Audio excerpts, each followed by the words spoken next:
आगे बढ़ते हुए हम आपको जानकारी देंगे कि बजट 2026 से पहले जारी हुआ इकोनॉमिक सर्वे, जी हाँ, बजट 2026 से ठीक पहले आर्थिक सर्वेक्षण 2025-26 यानी कि इकोनॉमिक सर्वे 2026 संसद में पेश किया गया है, जिससे देश की आर्थिक सेहत का रिपोर्ट कार्ड माना जाता है। वित्त मंत्री निर्मला सीतारमण ने इस बजट सत्र के दौरान लोकसभा में रखा ताकि बजट तैयारियों के लिए आर्थिक पारदर्शी को बेहतर तरीके से समझा जा सके।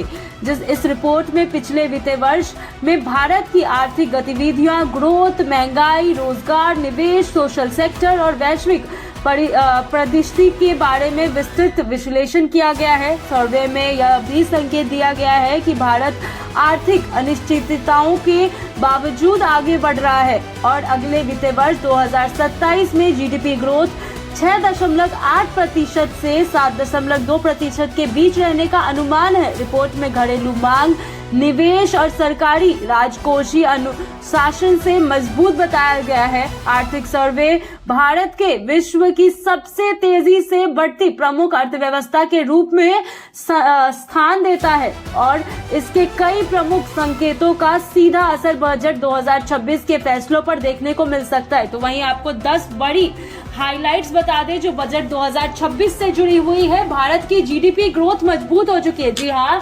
ईयर 2026 साल 2026 में वास्तविक जीडीपी 7.4% रहने का अनुमान है, जबकि अगर हम बात करेंगे 2027 की तो उसमें 6.8% से 7.2% तक वृद्धि का पूर्वानुमान लगाया जा सकता है। तो वहीं दूसरी हाइलाइट जो है वो है देश वैश्विक अनिश्चितों के बावजूद स्थिर है। जी हाँ, वैश्विक तनाव, मंदी और मुद्रास्फीति जैसी चुनौतियों के बीच भारतीय अर्थव्यवस्था लचीली बनी हुई है। तो वहीं तीसरी हाइलाइट्स बता दें, घरेलू मांग और निवेश में वृद्धि हो चुकी है। जी हाँ, घरेलू उपभोग और निवेश में मजबूत संकेतों से ग्रोथ को बल मिला है। तो वहीं चौथी हाइलाइट्स राजकोषीय अनुशासन। जी हाँ, सर्वे ने फिस्कल नियमों का पालन और घटना नियंत्रण की को जरूरत बताया है, जिससे आर्थिक स्थिरता बेहतर होती है।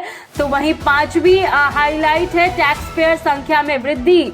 जी हाँ, टैक्स दाता बढ़कर 9.2 करोड़ तक पहुंच गया है, जो राजस्व संग्रह और सरकारी आय के लिए सकारात्मक संकेत देती है। तो वहीं हमारी आज की छठवीं हेडलाइन जो है, हाईलाइट जो है, निवेश आकर्षण और निर्यात रिकॉर्ड के ऊपर में है। 2025 में निर्यात रिकॉर्ड स्तर पर पहुंचा है, जबकि विदेशी मुद्रा भंडार में भी मजबूत स्थिति में अभी भी बना हुआ है। तो वहीं सातवीं जो है वो है इनोवेशन व अवसंरचना को बल। जी हाँ, ग्लोबल इनोवेशन इंडिकेशन में सुधार आया है। बुनियादी ढांचे के विस्तार और पीएलआई जैसे कार्यक्रमों का परिणाम देखने को मिल रहा है। तो वहीं आठवीं है एआई और नई टेक्नोलॉजी पर ध्यान। सर्वे में पहली बार कृत्रिम बुद्धिमत्ता, एआई और डिजिटलाइजेशन पर विशेष फोकस रखा गया है। तो वहीं नौवीं है